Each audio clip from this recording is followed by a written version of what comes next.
Thanks, Bernie. No, there's not much you can say, really, when you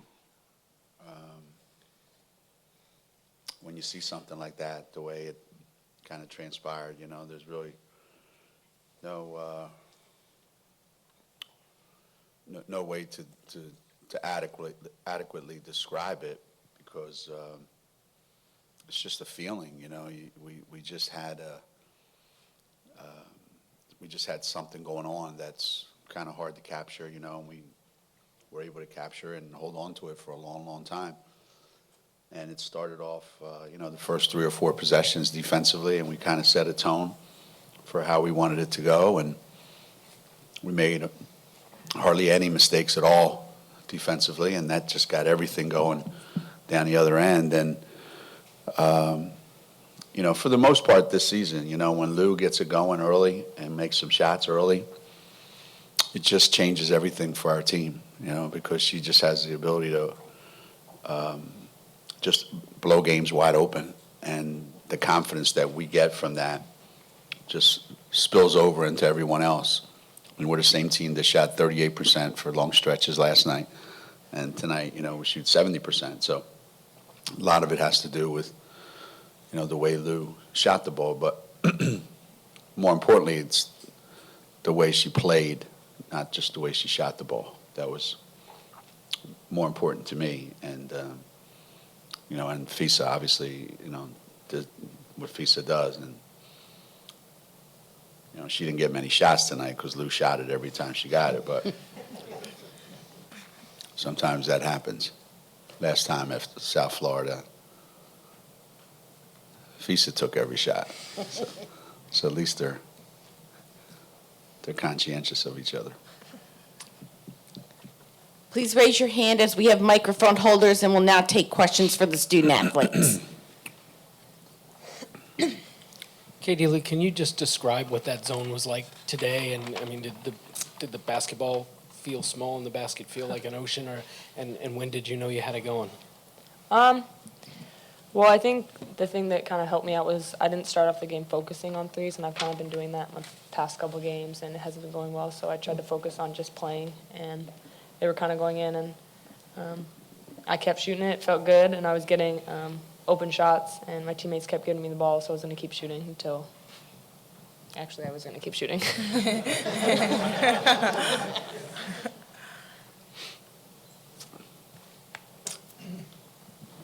Katie Lou, when is the last time you had a shooting performance like that over here on your left? When's the last time you had a shooting performance like that? I don't really know. I actually didn't even know that I made all my threes today. I could have sworn I missed one. Actually, really am convinced that I missed one. But I think back in high school I probably shot similar to this, but it hasn't been anything recently where I've gone 10 for 10 before. Napheesa, can you just talk about what it was like being on the court, seeing what she was doing? I mean, you guys have said before she can shoot great, you're not surprised, but does something like this finally make you a little bit surprised? I'm not really surprised. I'm kind of surprised it didn't happen sooner because Lou is such a great shooter. I mean, we all know that Lou is a great player, so the fact that she came out and played so well tonight, I'm really happy for her. And we were actually talking on the bench, like, there's no way you went 10 for 10. That's just crazy. It's unbelievable. So I think she had a great game. Katie Lou, Geno was talking about your all-around game tonight. When you're shooting like that, does it affect the rest of your game, or is your shooting affected by how you're playing? I think my shooting is definitely affected by how I play, and I was trying to make sure that I was playing as hard as I could on defense and cutting hard, and then my shot kind of follows after that. Games where I focus on shooting, I tend to have overall worse games than not just because I'm shooting bad, but overall don't do as much or try to do things as hard. So I definitely was trying to focus on just everything else but shooting, and it kind of followed after that. Okay, Lou, to follow up on that, you got an early steal, you got a tough offensive rebound, some assists. How important was that for you to kind of get into the game that way and then let the other stuff follow after that? Yeah, it was really important. I definitely wanted to do other things, and I think that's, like I said, why the shooting kind of followed today was that I didn't go into the game thinking specifically, well, I want to shoot 10 for 10 or I'm going to shoot threes. I just kind of was confident out there and didn't really focus on if I was missing or not.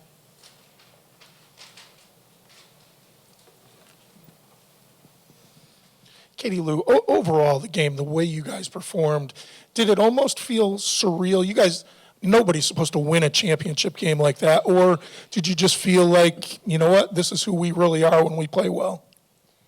I think it showed just how focused we can be and how much better we can be on defense when we really focus on that. And that's kind of what got our offense going. And that's when we have our best offensive games, is when we do play like that on defense or really stick to the game plan and know what we're doing. A lot of times we might not be as focused or know what's going on in scout, so we kind of want to build off of this and just always be ready to go, because we do perform better when we do start with our defense, and then it translates into offense. Kayla over here. I was wondering if you gotten much feedback this week from the HBO special, where you kind of pointed out you almost burned the place down by cooking a hamburger. And was this kind of a diversion to all that tonight? I don't know. I don't know. I just am not a great cook. So, yeah.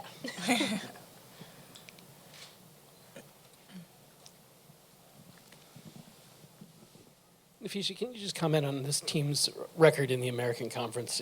82 games since the conference was formed, 82-0, and winning championship games, by this kind of margin.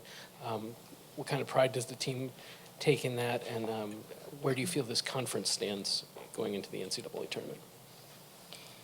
I think we take a lot of pride in that, just playing for our team now and, playing for the teams that came before us, just kind of trying to, I don't know where I'm going with that, but I think, we have a lot of pride in the way that we play, and we try to come out, focus every game, and sometimes we do it better than others. So I think the fact that we've done so well is a great testament to our coaching staff and the kind of players that they recruit. Any other questions for our student athletes? Thank you, ladies. Questions now for head coach Auriemma? Geno, probably in like the last 30 years, you had 4 players score 39 points.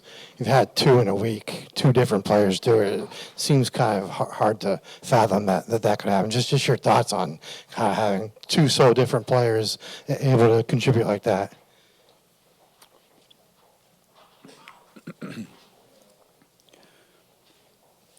I don't know what the exact reason would be, other than both Lou and Napheesa have unique skills. They're not necessarily just good basketball players. They have unique ability to score points. So the number of points that they score, the number of shots that they make, never really ever surprises me. That segment there where we were just going, with Lou and Napheesa and pick and rolls, most of the second half. That's kind of like that's a. If we did that every game, the whole game, both of them would get 30 every night. But that's generally not the way we play. And plus, both of them are benefiting from, we don't have a lot of depth, so we're not making a lot of substitutions during the course of the game. This is probably one of the thinnest years that we've had in those 30 years that you're talking about, because normally, players are kind of in and out. These guys, they know they're going to play 30 minutes every night, I mean, not Lou today. I mean, how many minutes she played? 28. So that's how many. They know that. They're going to get their minutes, and they're just going to play. So they're going to get lots of opportunities, and they're very efficient, both of them. Like, they generally don't need a lot of shots to, to score a lot of points. I had a talk with Lou the other day about that mythical, that people talk about, that 180 club, that if you're shooting 50% from the floor and 40% from the three-point line and 90% from the free throw line, that adds up to 180, you know. And I think the last player we ever had to do that was probably Sue. It's not easy to do, you know, 50 and 40 and 90. And today she was like 90, 90, and 90. I don't know, or 90, 100, and 100, whatever it was. I don't think she missed a shot. She missed 2 shots. And you know, when you talk to players about what they can do, you're being honest and you're being realistic. You know, and the first words out of her mouth were, yeah, I need to be a better free throw shooter. So there's always things that, you know, we're trying to help them with, but some of the stuff, her and Feast, they just brought it with them. You know, they came here with that stuff, and then we just try to put them in the spots where they can use the stuff that they have and try to get them a little better. Geno, over here. How far into 10 for 10 did you know she was in the zone? Well, somebody mentioned it. The first couple possessions, you know, she had a steal, she had a rebound, and the shot that she made, the first shot that she made, the 3, was not an easy 3. And her approach to that 3 was not loosey-goosey, like sloppy, which, you know, sometimes shooters get sloppy.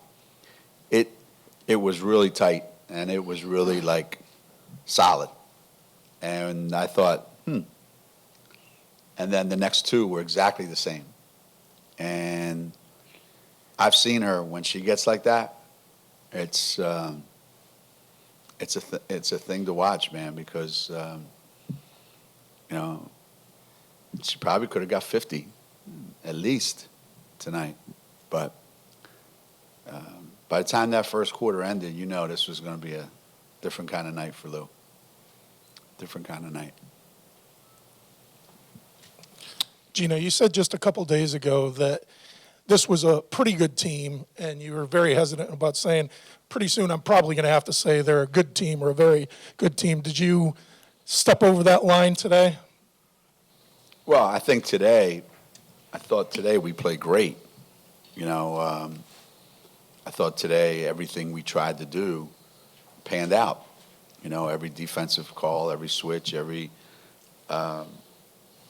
rotation that we tried, you know, every single thing we tried to do, we did it exactly the way we planned to do it, exactly the way we went over it.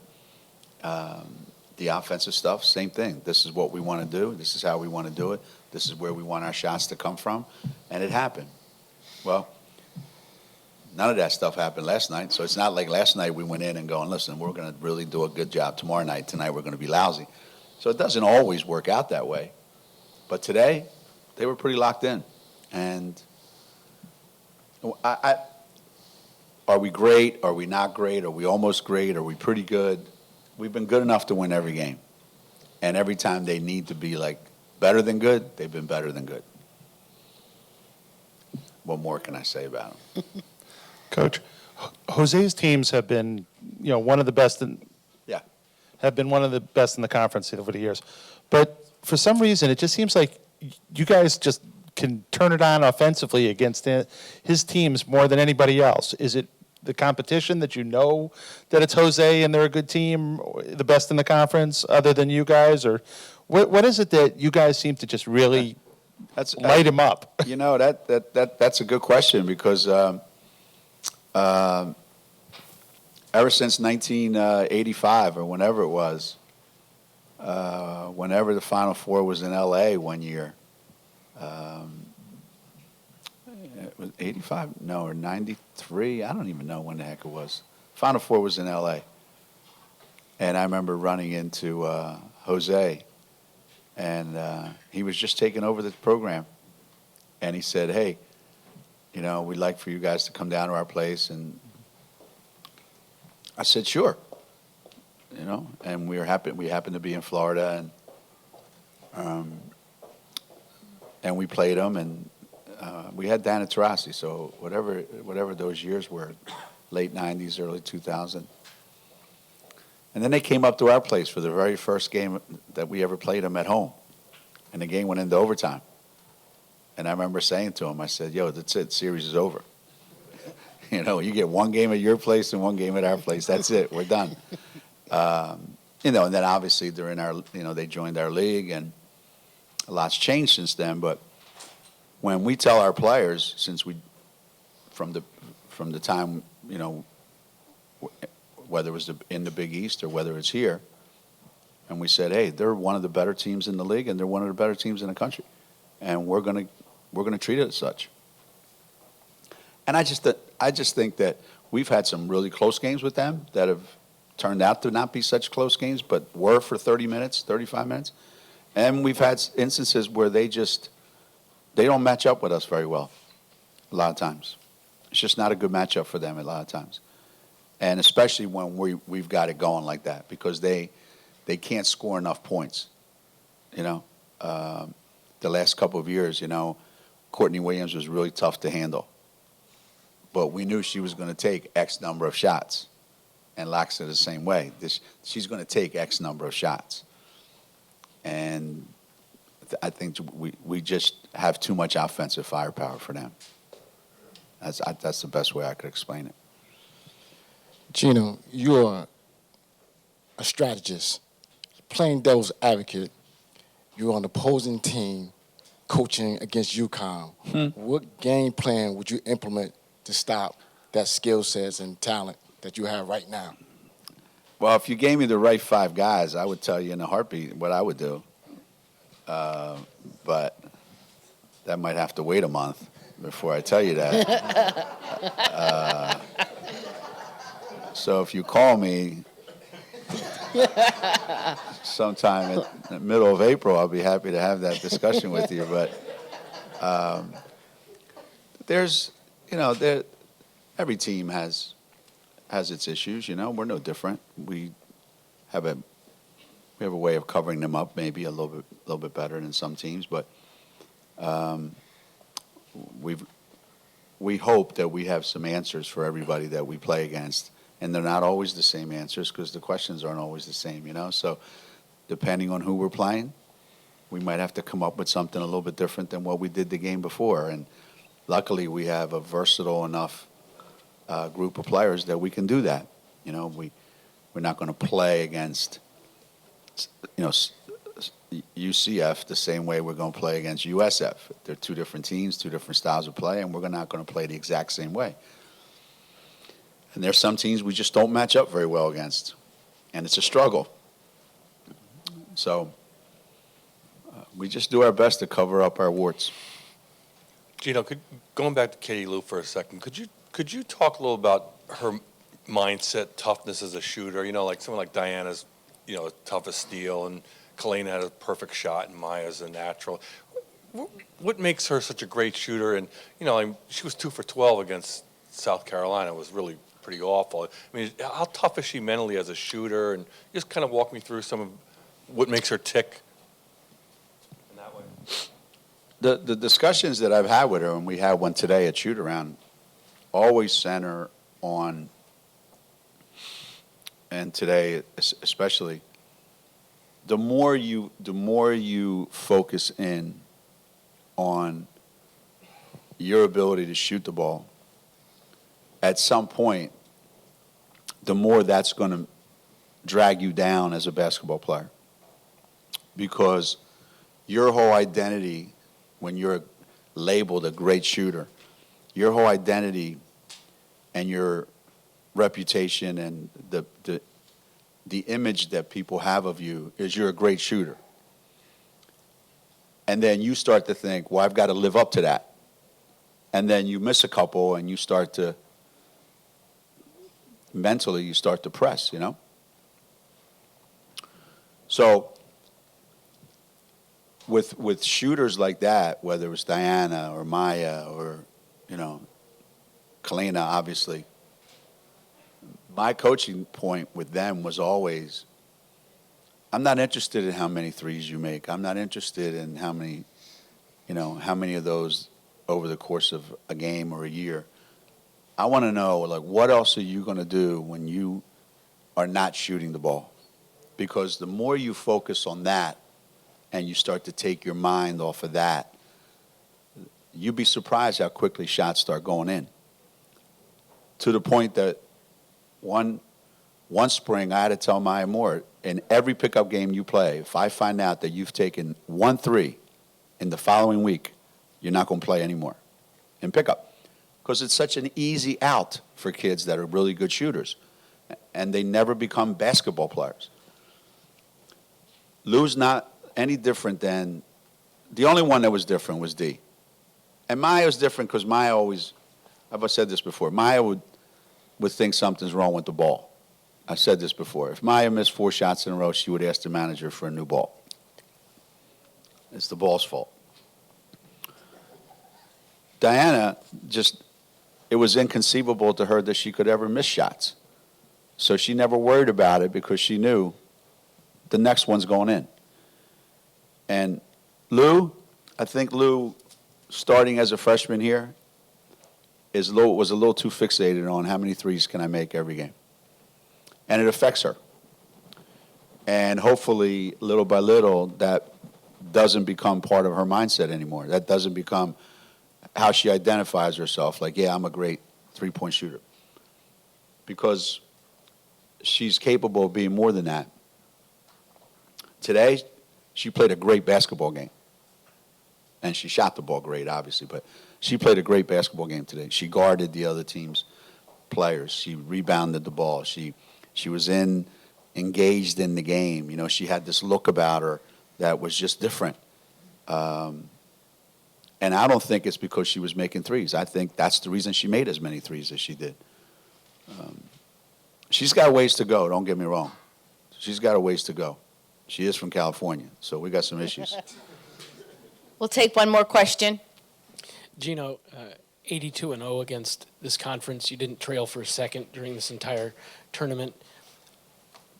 Is the conference rising with you and you just don't see that they're getting better because you guys are getting better too? Or where, because you had said that in a couple of years you had hoped that the level of competition would get back there. It has. I think the level of competition has improved. You certainly had a little shakeup in the standings, you know, this year. You have more teams get more competitive.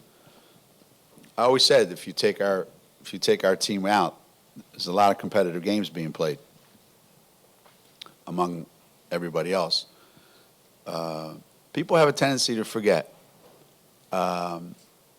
Until Notre Dame got really, really good for a couple of years, there weren't many times in the old Big East that we didn't do the same thing. Maybe not to this extent, but the same thing would happen. You know, we'd run through a tournament and not lose a game, obviously, and not lose a half, not, you know. And I remember it happening early on, and it happened for a long time. And we won like 10 or 11 or 12 straight Big East tournaments. Same way.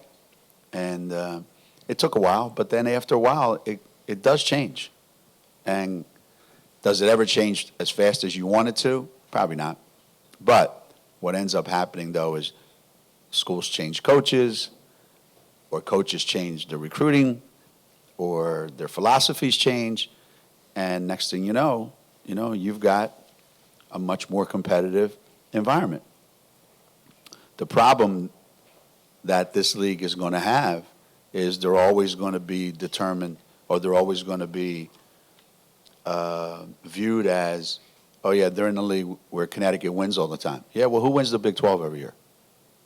Anybody know? Do you know? No, it's Baylor. Right. Baylor wins the Big 12 every year. Okay? And Maryland's won the Big 10 every year they've been in the league. And Notre Dame went to ACC, and they win the league every year. And up until recently, Stanford wins every Pac-12 championship. So the same thing is happening at a lot of places, but people just love to point in our direction a lot of times for a lot of different reasons. And, I checked the top 25, and when Temple got in, it was us, South Florida, and Temple. We had 3 teams in the top 25. I think the Big Ten had Maryland, Ohio State, maybe one other. I don't think so, though. And SEC had 3, if I'm not mistaken. And the Big 12 had Baylor, Oklahoma, West Virginia, maybe at the time, but not many. Not many. So, the ACC, because they took 8 of our teams or 7 of our teams, whatever it was, all of a sudden got way better. But every league has the same issues. It's just that, we haven't been around long enough. And this year, to be honest with you, our RPI was 5th of all the conferences in the country. So I think our RPI was higher than the Big Ten's, if I'm not mistaken. So things are happening. Are they happening fast enough? No. Are they happening as fast as I want them to happen? No. No. But I said that in the Big East too, and then all of a sudden it happened, and I was pissed because every night was a battle.